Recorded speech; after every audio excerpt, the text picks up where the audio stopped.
Afternoon. My name is Jack Meyer. I'm an interviewer for the Public Library of Cincinnati and Hamilton County. Today I'm interviewing Fred Hess Jr. on November 1st, 2006 at the Blue Ash Branch Library.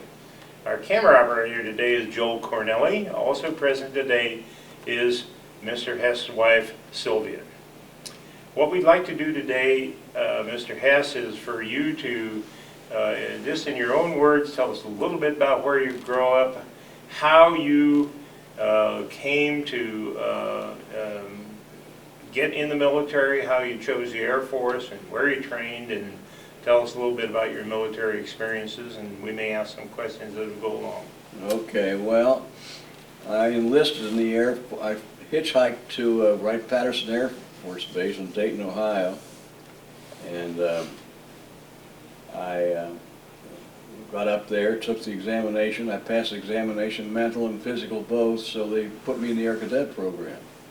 I was still in high school at the time that I went up there. It was in about January, February of '43, and they let me graduate. I graduated in June of '43, and I was taken as a group of, there was a whole, about 300 people from Ohio, Kentucky, and Indiana. They were all my same age, you know, 18, 19 years of age. And we met downtown, and as a group we were shipped by train to Miami Beach, Florida for our basic training. Basic, not basic airplanes, but basic training for as a, being in this Army Air Corps at that time. After that, we were down there some time after the program was set up to that you would be after the basic was over, basic training was over, you would go to a college, and but that didn't happen that way. We took basic 3 times because they didn't have a place to put us. So it was really an elongated thing. So from June and July rather, we were there. We didn't start doing anything about going to the next step in our procedure. It was about November or December of '43. Well, after that happened, man, I'm losing my train of thought here a little bit. After that happened, we went to a group of we went to school for you know, school to be a college, you know, so we would be officers candidate situations. And they had them, all the colleges that were appropriated, they were all filled up, so they just sent us to on to wherever else we were going after that, and they sent me to a gunnery school in Harlingen, Texas, with other fellows.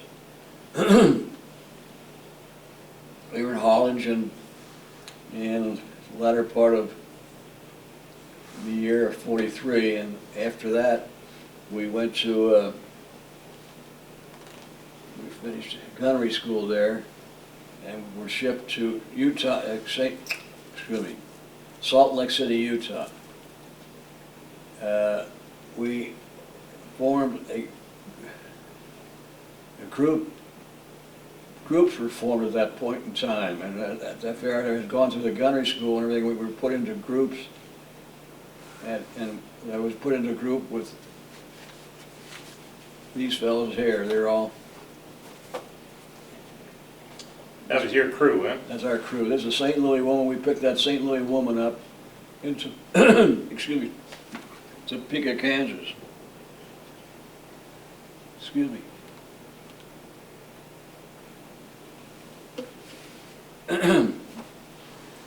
And from Topeka, Kansas, we flew it over to England. We were in Northern Ireland, in a place called Nuts Corner. And we all went to refresher courses for what our various MOA, our position was, like gunnery school, pilots, what got adjusted with everything that's going on in England, navigator and the bombardier and the co-pilot, and all the rest of us were gunners, with the exception of two. Pappy was our oldest gunner in our crew. He was 33 years old. Bob Nicholas. And here is Bill Branch. He was a radio operator. They were two tech sergeants, and all the rest of us were staff sergeants. Myself, Cash Dollar, Shaw, Branch, Pappy, the engineer, Mark and Bourbon, the tail gunner. This, on this photograph here, this fellow here is Bob Wilson. He was a co-pilot, and Anderson Russell Anderson was our pilot. And this is Julian Clark. He was our our bombardier. And this is Brad Shepard. He was our our navigator. Now, every one of these guys were issued the A2, ever heard of the A2 bomb jacket? Leather bomb jackets? Yeah. You heard of them? I still have mine hanging in the cupboard. And what I had to happen, we all did the same thing. We had, on the front of the bomber jacket, we had what group we were in over in England. And on the back, there's always an artist in the air group that would do things for us, what we wanted to do, and we'd pay him, of course. But he gave me 35 after it was all over with the missions. He drew a B-24 on the back at the top, and he put 35 missions in the shape of bombs. And on the 6th bomb, he's got a parachute hanging from it. And that's the time we had to bail out. And I was coming back from overseas, and I had this on flying from Scotland to the States, back to the States again. And an officer was on the same airplane that I was. He said, what did you do that day, Sergeant? Drop parachute bombs. And I said, yes or no, sir, that's when we bailed out. Well, now, where did you bail out? Where did you land? Okay, well, that's the whole story in itself. Excuse me. We were on our 6th mission, and we were bombing a bridge south of Paris, France. France was still occupied by the Germans. And we got hit by flak, and after we got hit we lost 2 engines when we got hit. So with 2 engines, you can't stay up in the air as high, and you can't go as fast. Excuse me, I don't know what's wrong with my throat. I'm getting not nervous at all, but Take your time. We got nothing but time. okay.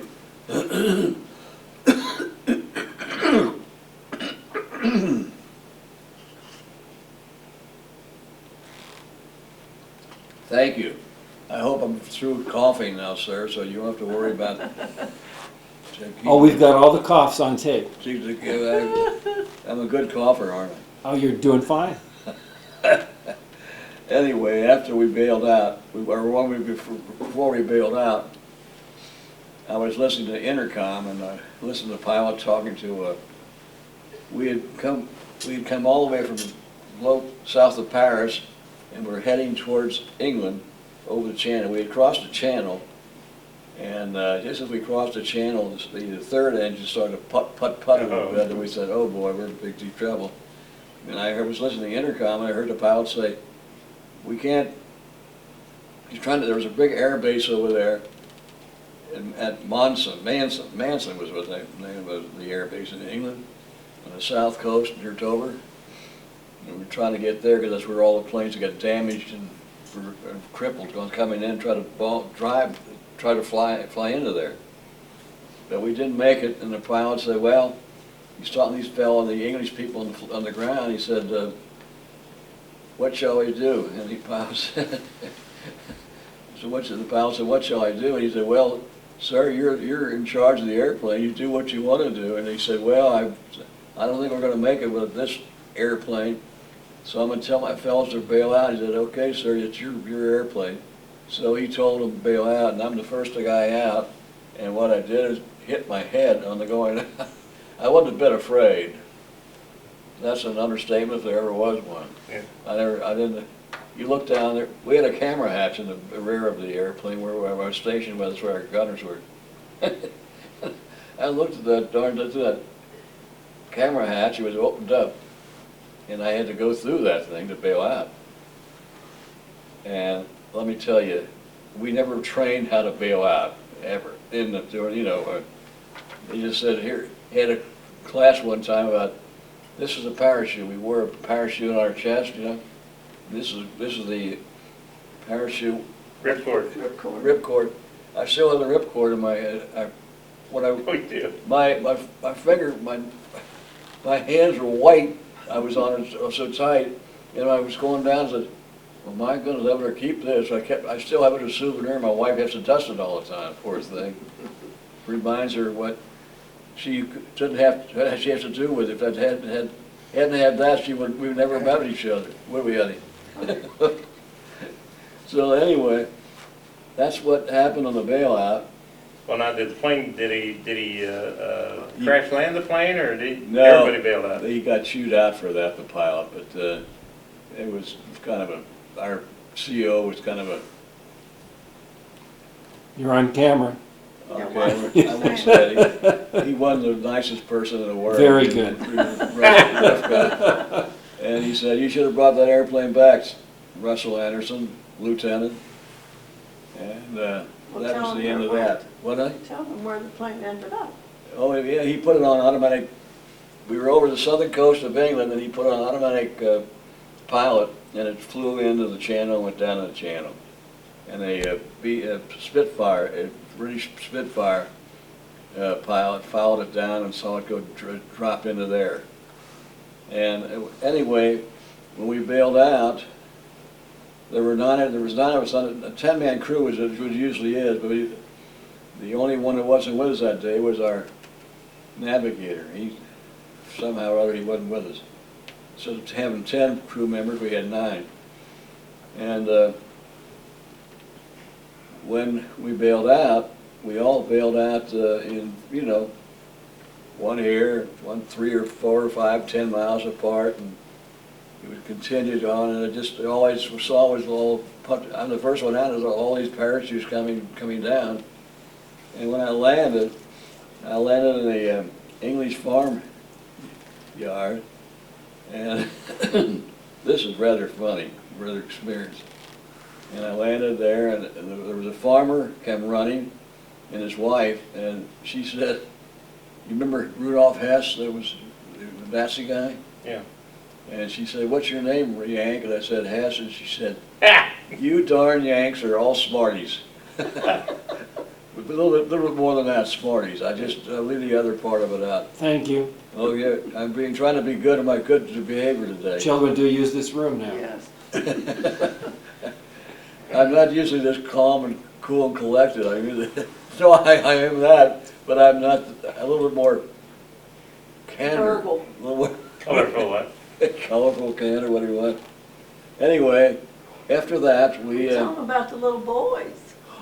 The little boys. Thanks, honey. I knew you'd help me out. We came down. When I came down, and then they put me in their farmhouse kitchen. Got me some tea, of course, and gave me tea. And there's 2 little kids there sitting there, about 9 and 8, both boys. And I got this parachute hanging off of my back. I'm carrying a whole parachute with it. That was rather ridiculous. These kids thought, where the heck did this cruiser guy come from? And they looked at me like I was where did he come from? They couldn't believe it. It was just, their eyes are like giants. And then we all got together. They all bailed out at various places, and it took them a couple of days to catch us all together, and it took us to we were in the southern part of England, and the police took us to the only place near that was Air Force thing. It was in the woods. It was an Air Force station that gave directions to their people in their group and so forth. And they took us there, and we got together, and we were taken by airplane back to our base about 3 days later. And when we got back, our pilot said, go to the parachute house and or the Quonset hut and tell those guys how they packed those parachutes was pretty darn good, and we thanked them very much. And we were all 9 of us were something wrong with us. You know, we came down too fast, and we hurt our legs and so forth. And I eventually had a knee hip replaced, and the doctors at DAB at medical school. Since that Veterans Administration here in Cincinnati on Vine Street, and they gave me a new hip because that is what came from that. They told me that's what they put on the report, or doctor's report. So now where we were there from there, well, that crew did stay together though, right? always, yes, sir. Except, yeah, our pilot, poor pilot, he was a sweet, sweet guy. His name was Russell Anderson, and he got flak happy. You know what flak happy is? Yeah. He didn't want to go up in the airplane anymore, and one couple times we were getting ready to take off, and I'm sitting on the waist looking out, you know, before we take off, before I got next to a backup and sat there so I didn't get thrown around when the plane took off. And so I'm arguing with the navigator. And the navigator was patting him on the back, and I just imagine what was going on, but he didn't want to go. He didn't want to go. And that happened several times, and they finally took him out of our airplane, and we were off for about a month, and we were off, all of us, because we all got beat up from the bailing out anyway. None of us were in really extreme care, but we went to the hospital for a little bit on our base, and then we were supposed to stay and recuperate around the base, where we were off for about a month and a half. And after that, we started flying again, and our pilot was no longer our pilot. He went to the hospital, went for medicine, and calmed him down a little bit, and he eventually went with another crew, and he was later on.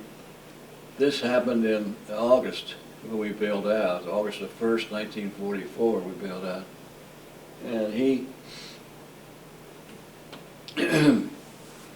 went with another crew, and we had our pilot, our co-pilot became our pilot, and we had a new pilot come in. His name was Sutherland, and we started flying with our co-pilot became our pilot, and Sutherland was the co-pilot. And then our 35 mission started over again, and we had different pilots flying as our commander for some time. But, excuse me,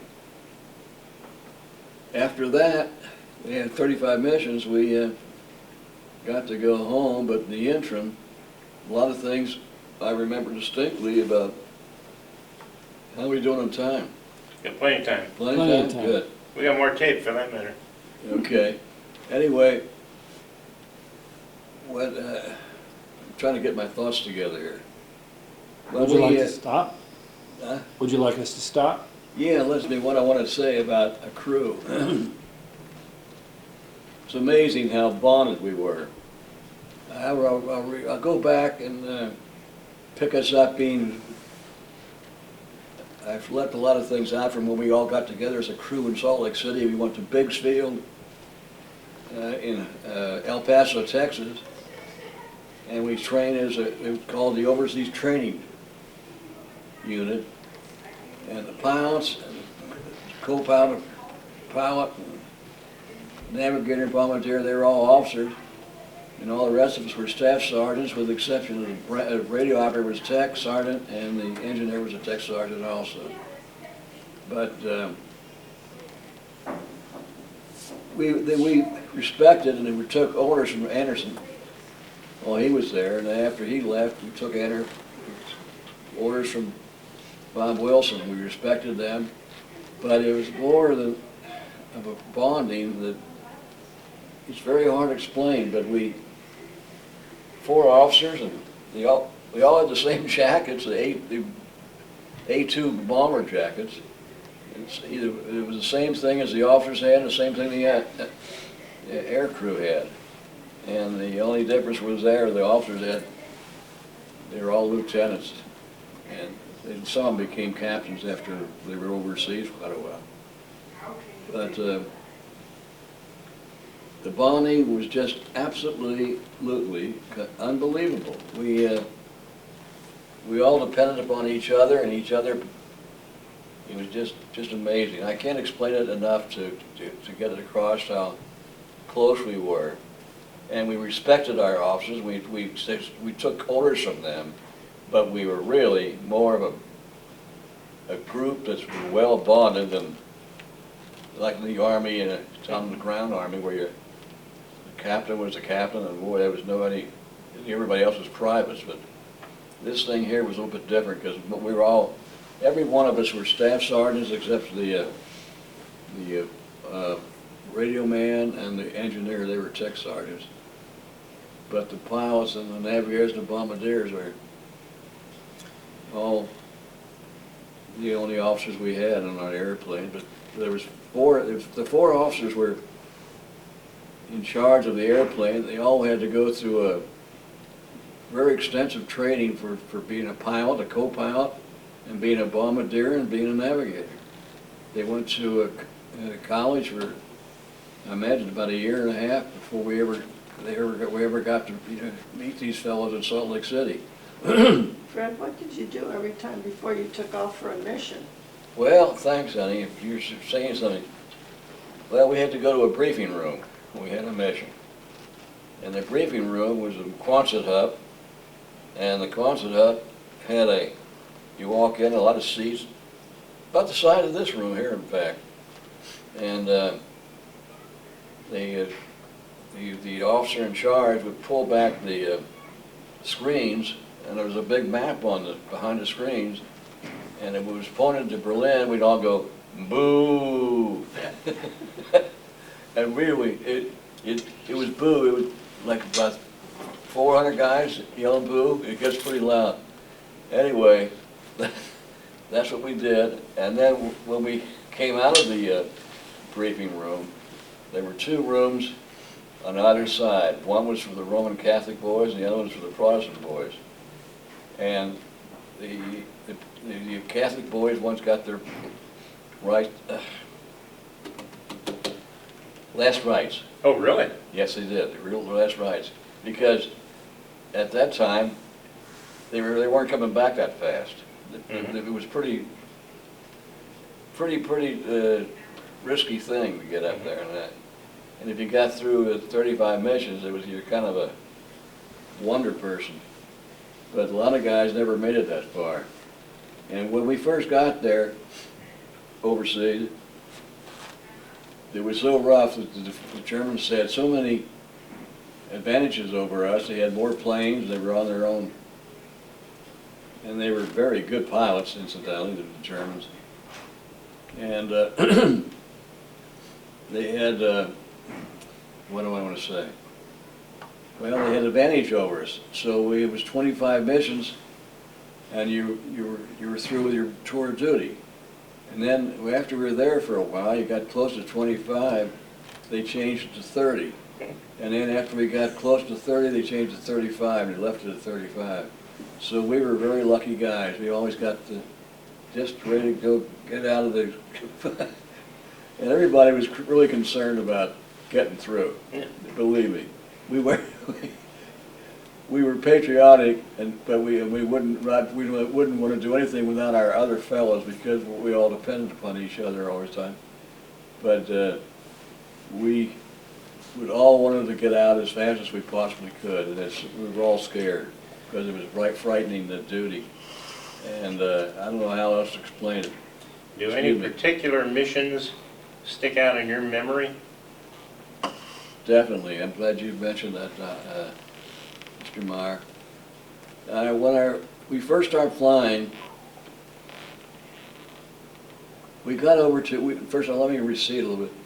When we first got to England, we left here, the States, and incidentally, that St. Louis woman airplane, we picked that up in Topeka, Kansas, and flew that over to Europe. And after that, when we landed over there, they had us take all of our paraphernalia out, and our whiskey and our cigarettes and everything. They said, get it all, we know you got it in there, so get it out of here, because we're taking it. And away they flew, and we never saw it again. You never got to keep your airplane, so that's how that happened. Anyway, on these experiences of a lot of things happening, we started flying just about a month after D-Day. And we start flying over St. Lo and Caen and places like that after D-Day. That's where they were held up a little bit by the Germans in Normandy. And we would fly. The first few missions we flew were in July of July 44. And we, excuse me, pardon me, I'm just need a drink of water again. The first few missions we flew we were very low altitude because we were bombing the German troops. Our people were here and the German troops were here, and we were bombing. They had a smoke screen up here, and so we were supposed to bomb beyond the smoke screen. And we bombed the Germans that way, and that's the first few missions we had. And they were in St. Lo and Caen and some other cities before the troops broke out and broke through. And then, then after that, we were far. August the 1st, 1944, is the time we had to bail out of the airplane. And I went over that. Did I go over that good enough for you before? Yeah, that's fine. Okay. And after that, we were bombing France, northern France. We'll go to get the medals right now. And what do we have in the way of medals? We had a battle ETO, a European Theater of Operation ribbon, with 4 oak leaf closures. The four oak leaf closures for what? One was for Normandy, one was for northern France, one was for Rhineland, and one was the Battle of Bulge. And then the air medal, we had the air medal, and four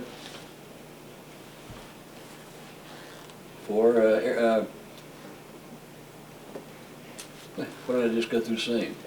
Clusters. Clusters, we had clusters. We had 4 clusters of each of them. And we did that, and then I'm going to run back and forth. I might be going back a little bit and receding. Anyway, did I tell you about when we got it? I'll recede a little bit. When we came out of the briefing room, did I tell you anything about that? Well, you talked about the religious. Roman Catholics had a room, and the Protestants had a Southern Baptist guy over there. We talked to him. He was, wishing us goodwill and so forth. Anyway, that was everything. But when we got out of the first thing we do, when we were going on a mission, we knew it the night before. And when we went to bed, we knew they were going to be called in early in the morning. And it was early in the morning. We had to get to bed as soon as we could, because they woke us up. If the mission was like leaving the base around 5 in the morning, we had to get up at 2 o'clock in the morning to first go to the shower room and brush our teeth and all the other necessity things. And after that, we went to have our breakfast. And after the breakfast, we went to the briefing room, which I mentioned a little while ago. And after that, we went to either the Roman Catholic priest or the Protestant minister. And then we got in a little Jeep, and it took us out to the airplane, and we got in there and took care, we had our guns, and we checked our guns out to see if they're all loaded properly and so forth. And we waited for the takeoff, which is anywhere from 3, 4, 5, no later than about 6 o'clock in the morning. But it depended upon where we were going. We were just going across the channel to Normandy. We got up, we went to leave so darn early. But when we wanted to go to Germany, which is a lot further away, we had to get up early to go to that thing all the time. Then, when we got up in the air, Was it cold up there? oh, I'm glad you mentioned that, honey. It sure was. It was 40 degrees below zero at all times. 10,000 feet, we had to have oxygen on. And at 10,000 feet and higher, we had to have clothes that really was warm. We had all kinds of, they used to put us in an electric, it looked like underwear. It was like, you know, the old-fashioned underwear that men wore in the old days, where it was pants and a shirt. Long johns. Long johns, that's it. That's exactly what it is. Only these things were laced with, we had a plug in the airplane, we would have wires in there that kept us warm, and we had all this heavy stuff on top of us also. So it wasn't very pleasant duty. And I sometimes wondered how in the heck we could go, missions, most of the missions were 8 hours. Back and back, going over and coming back. And that's a long time and not to go to the potty. And I don't, to this day, at this age, I would have never made it. Yeah, right. Never made it. I'd have been, I'd been discharged on the spot. But it's amazing what you can do when you're young, isn't it, fellas? Huh? Aside from that problem, did you find the enemy aircraft or the ground flak to be tougher? Flak was tougher when we were flying. We saw the enemy aircraft, but fortunately we always got lucky because when we were flying, most of the time we were flying, we had P-51s, P-47s, and P-38 Lightnings flying as cover.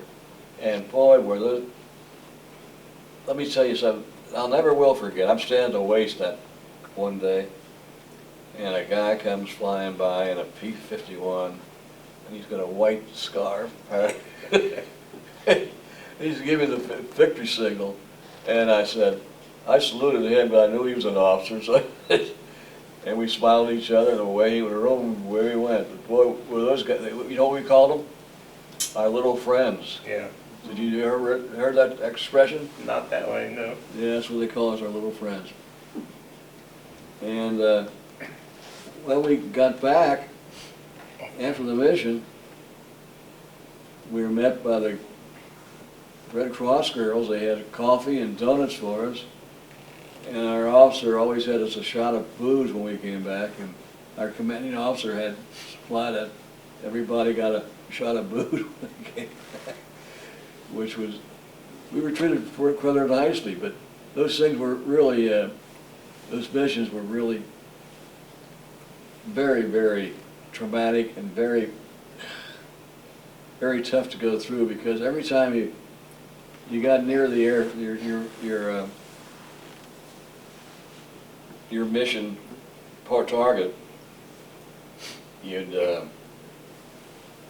have to stay on target to bomb you, or to stay in a straight line without evading anything.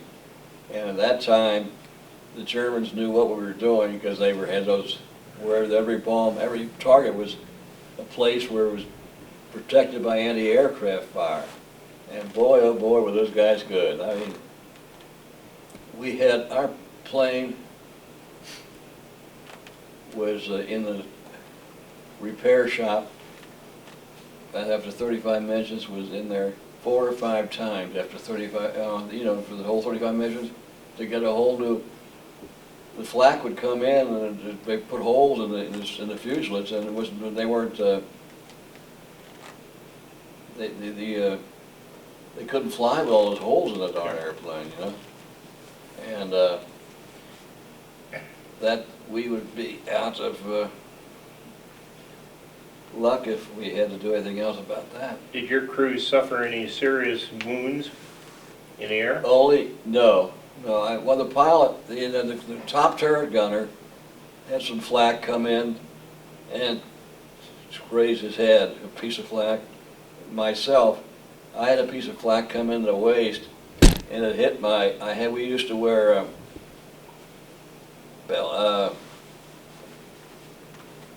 what do they call those things? Flak jacket?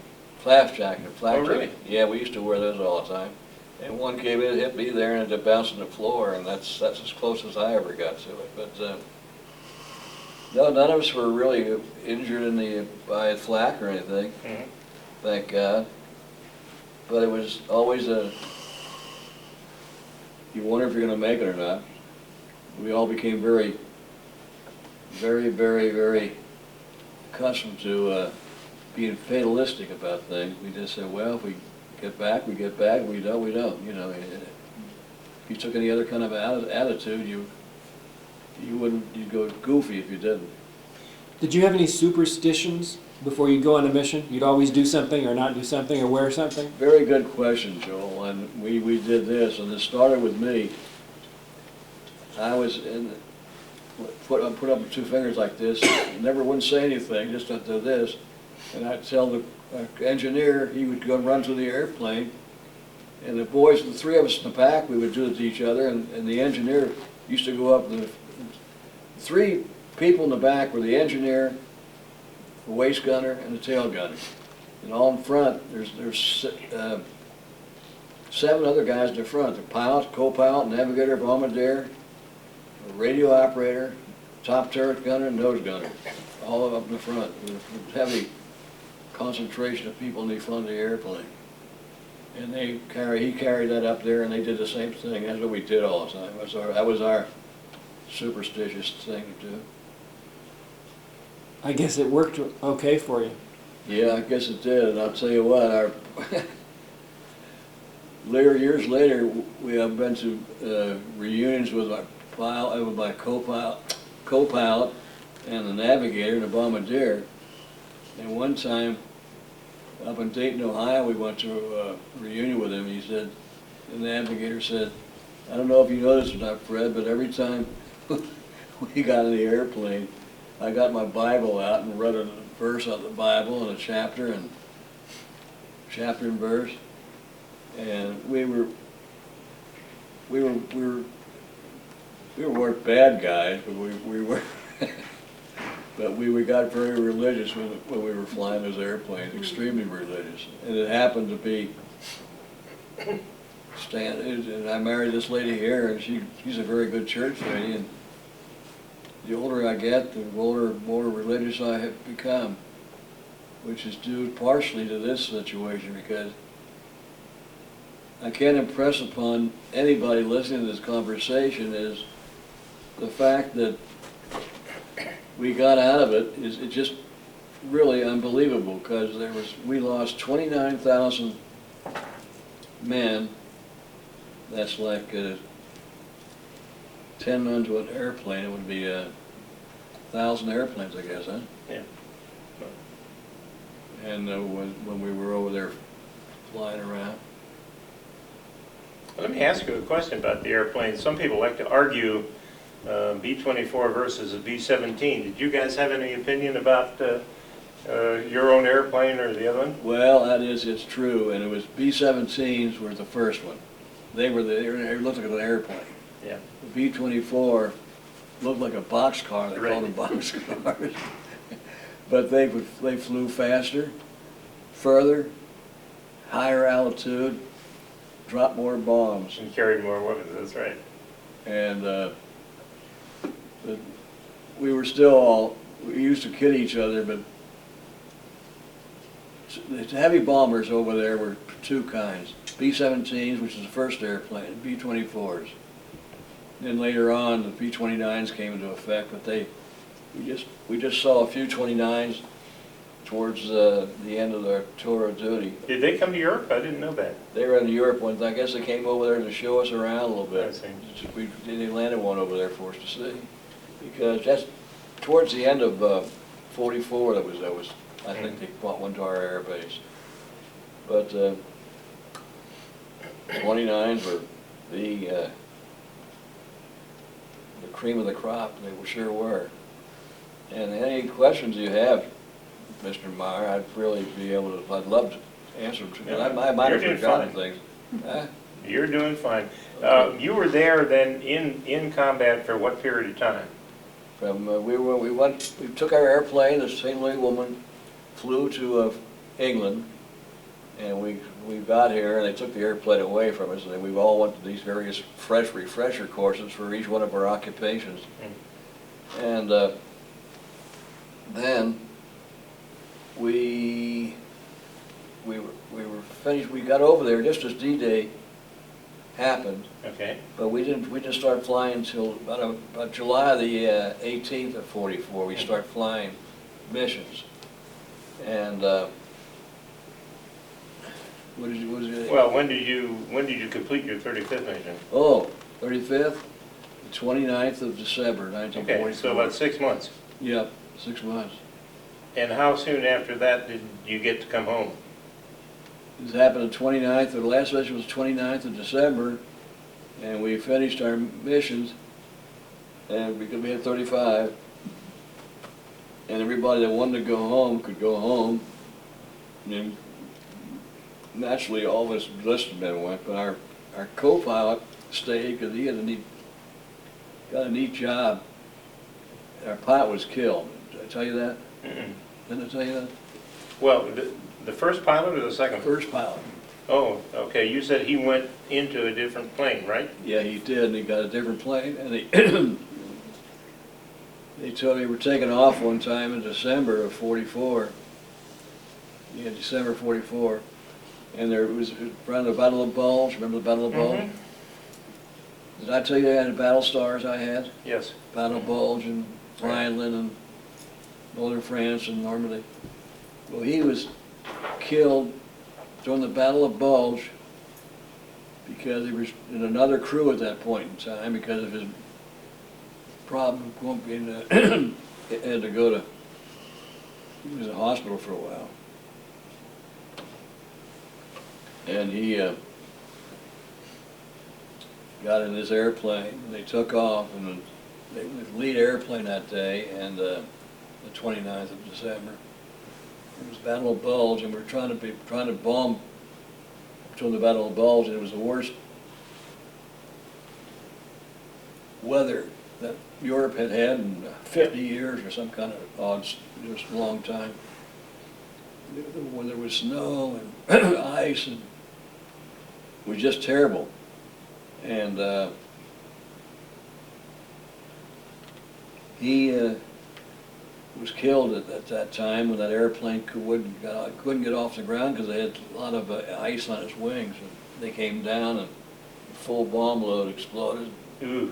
They're all, the only guy got out of it were people in the back. The airplane broke in half, and the three guys in the back jumped into a ditch on the side of the runway.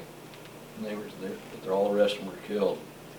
And we went to he was buried in Cambridge, England, our pilot. He was still our pilot, and he wasn't our pilot anymore, but he was still our pilot. And I never met his wife, but a couple of us fellows stayed in close touch with each other, and one of the guys' name was Roy Cashtower in Chester, West Virginia. And he was being in the front, he was a top turret gunner, and he was with everybody. We're like two different countries, being at the back and in the front of the airplane. It really is amazing. I mean, we didn't know what the hell was going on. they knew where we're going, when we're coming back, and we we didn't know. We're like your bad cousins or something. We didn't get much information, but it's the truth too. Did you ever hit a target you weren't supposed to? What, honey? Did you ever hit a target you weren't supposed to? That I would what? Huh? Did you Go ahead. ever bomb anything you weren't supposed to? Hit a target you weren't supposed to? Yes, we did, honey. We did it. Everybody did, yeah. Yes, we did. In fact, I was doing the tour in Normandy. We were bombing our troops. We thought they were our troops. And we were bombing so close because our troops were here and this over here were the Germans.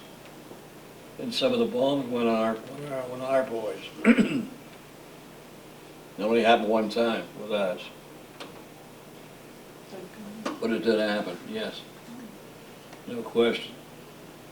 But the Battle of Bulge was very bad. It was really extremely bad. That was a bad situation. Did you remember the Battle of Bulge? Yes, sir. Yeah, it was really, they didn't have enough people. Right. They ran out of people, and they had guys like the cooks and the KP guys, the kitchen police, and all fellas that were not combat trained or anything, and they were putting them over there, and they lost tons of people because they didn't know, never had carried guns or anything. And that was really kind of a nasty situation. You know, we're not always right, you know. And that was one time we weren't right. But other than that, what an experience. What an experience. It was just different times, different place, and it was very traumatic and very soul-searching. And if you go through this, you never forget it. I can remember all these things I'm telling you are just in my brain, and they keep coming out all the time. How do you think all those experiences affected the rest of your life? Well, I got 100% disability from the VA, so I guess it must have affected me somewhat. And Because of the hip? the hip and Oh, up really? here too a little bit, I understand. Right, honey? A little bit. She thinks something. Well, you have a number of things. Yeah. What, Head to what, toe, let's what just have say you from head done to since toe. you returned So we returned to the to States. civilian life? Well, I was sailing all my life, and I went to UC for a couple of years, and then I got married. And not to this lady, but my mother woman died. My first wife died. But I need a little help in a second. So I can remember 60 years ago, but I can't remember what happened half an hour ago. What was the question you asked me again? Where did you work? Oh, well, thank you. Well, the first job I had was with the Kielsen Cigar Company. I was a salesman of cigars and cigarettes, candy, and sundries. Ever heard of that Kielsen Company? I haven't, no. You, Joel, you've... Is this a local company? Yeah, Kielsen. I'm a transplant from California. Oh, There okay. could be no help at all. No, that's a long time ago. Kielsen is past history, and nobody even knows who they were anymore. Anyway, I worked for them, and after that,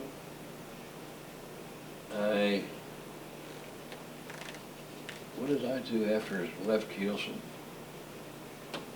Oh, I know what I did. I got a job in a toy industry, and I had a little wholesale house here in Cincinnati, Ohio, called Hess Brothers. And we supplied Kroger at that time with toys. Now they have their own toys, bring in their own toy buyer, use their own outlets together. But in those days, it was easy for them to let somebody outside do it. And that was what you called a rack jobber. Ever heard of a rack jobber? Mm-hmm. That's what I was. And I supplied all of Kroger and all of Albert stores with toys. I did that for quite a while, but and it finally got to become to the end of the trip because the Kroger said, well, we can do this cheaper than they can. And so they kept you down, giving you the squeeze, Yeah. squeezes, and we just said, well, the heck, I can't do this anymore. All we're doing is trading dollars. Mhm. So I got out of that, and I went, being in the toy industry, I knew a lot of guys in it. And one of the fellows that called on me, selling toys, his name was Art Folkoff, and he said, why don't you get out of this toy business, this little wholesale toy business you got here, and come with me and be a manufacturer's rep, which I did. Was the greatest move I ever made, and made a lot of money with him. And I was with him about 25, 30 years. Good. And he lived in Chicago, and he covered Illinois and Wisconsin and Michigan, and I lived in Cincinnati, and I covered Ohio, Kentucky, and Indiana. And it was a very, very pleasant job, and had a lot of fun with it because it was really, we were making money, and it was kind of easy to make because it was just at the time when all these discount houses opened up, like, not Value City, but the Rinks, and Gray Drugs, and Swallens? Ontario, Swallens, all those fellows. They were all just coming on their own, and not being here, well, every time they'd open up a new branch or new store in the city, and I had all my toys in originally with the main store, and business just kept zooming up. Yeah. It was a very, very pleasant situation. Timing is everything, and I was just lucky we got in at that time. And it grew just like what was the name of the guy, the little Italian guy? Pinocchio? It grew like his nose. Yeah, okay. So it was, how we doing at the time? You have about 9 minutes left. I'd like to ask you a question. Good. What did you miss most about the United States when you were in Europe? Lots of the guys we've talked to so far got to travel around quite a bit when they didn't have something else to do or even after the war. And I don't know if you got to travel, but did you miss something in particular? Like some people said, I miss candy bars or cigarettes or American movies. Well, fortunately I was in England, but they had candy and they had gin and beer. The beer was warm. But I missed my mother's cooking, because I was not married in those days. I was just a young whippersnapper, full of vim and vigor. And that's about where it comes from. But I don't know what else to say about it. What I missed really was my mother's home cooking. We hear stories now about the troops that are in the Middle East not having the right supplies and equipment. Did you find that was the case when you were in World War II? Did you have enough of what you needed to do what you... It doesn't sound like you got much training. We had enough, yes, we sure did. Okay. World War II was different than any other war in the world. It was a time and place and everything was so different than things are today. There's no comparison. I mean, the people were different. People were more patriotic, in my estimation. This is me saying this. More patriotic than they are today, and it's a shame what has happened to our country, but what are you going to do? I mean, you're going to have to live with it. And thank God I've only got about 10 or 50 more years to live anyway. I don't have to worry about it too much. Do you have children and grandchildren? Thank you for asking. I'm very proud of them. My darling wife here is my nurse and nanny and my pal. But I have 4 children, Cheryl, Freddie, David, and Heidi. And they all have children. And I have 4 great-grandchildren. How many grandchildren? Great-grandchildren. How many grandchildren? Let's see now. 10. There's Adam, Matt. That's not fair. She said 10, that's good enough. That's enough, that's good Yeah. enough. The reason I asked the question is, do any of your children or grandchildren, have they ever asked you questions about your service?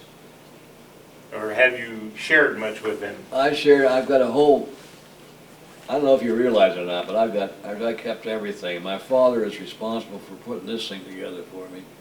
That's the history of my whole career. You know, when I first went in the service and things. Mm-hmm. And my father was something else, he sure was. This is what I, yeah. Do I keep this, or do you give this to you? I don't know. Mr. Meyer, can you tip that forward a little bit more? It's got, no, forward, it's got a lot of glare on it. Better, thank you. Is that all right? Yeah, I'll Okay. get in closer, thank you. Now, Joel, do you have a picture of this, my crew? Yes, I think so, yes. Hold that up, would you, just a Well, if you minute? haven't, I'll give you this one, I brought it for you. Yeah, I think you gave that to me before. I want to get a close-up of the St. Louis woman. Right. That's the airplane that we picked up from a Topeka, Kansas factory where they were made. And we flew it over to England. I know when you told me that story at first, I thought that was going to be your plane forever, and you said you flew it over and never saw it again. I just thought that was so When I strange. flew it over there, we got it out of the airplane, we took our cigarettes and whatever other things we had, they were contraband. I don't know whether they were contraband, but they were, you weren't supposed to have them, I guess. Did you all name that plane? The St. Louis woman? The name St. Louis woman comes from the Russell Anderson's wife. She was from St. Okay. Louis. St. Louis. Did you name subsequent planes? No, that subsequent planes we had were already there in England. Mm-hmm. And Jughead, we wound up flying that more than any other plane while we were flying our 35 missions. And I have no idea who named it, but we flew it for, out of 35 missions, we must have flown it 25 times. And so in St. Louis woman. Mr. Hess, we understand that you had a pretty famous guy in your outfit. How about you telling us a little bit about him? Yes, sir. Thanks, Mr. Meyer. Jimmy Stewart was in our group when I first arrived there. Later on he went on to a bigger job at 2nd Air Division headquarters in another air base around where we were stationed. And the one thing I'll never forget seeing, I'm on our station, air station in England was Old Buckingham, and the little village that we would pick a train to go to London, which was 90 miles south. One time we were in the train, looked out the window, and who do we see hunting pheasant? Jimmy Stewart was with an English person, a friend of his. Jimmy Stewart was a neat guy, really, and he really saw combat. Not that he wasn't one of these like Clark Gable. He got in an airplane and pretended he was a gunner, and he was a good guy too. But Jimmy Stewart actually had about 15 or 20 missions, so he was well liked by everybody. And I have photographs of him, and he's always obviously he is, but he's so tall. And I'll never forget that scene when I'm looking out the window and there's Jimmy Stewart with a shotgun in his hand, walking through a field, hunting pheasant or quail, whatever it was. Very impressive. That's neat. And one more thing we want to point out here is this is something his dad put together for him, and it's basically a diary of the entire time he was in the service with pictures and identification and of everywhere that Mr. Hess was. And finally, at the end, it's like a diary of every mission that he flew. He's got notes on every mission here. Pretty neat stuff. A great store of memories there. Okay, Mr. Hess, thank you very much for coming in, you and your wife. It's a pleasure to have had a chance to talk to you. Well, you were a pleasant person to talk to, sir. Thank you. I really appreciate your interviewing. And Joel, you're a winner too, buddy.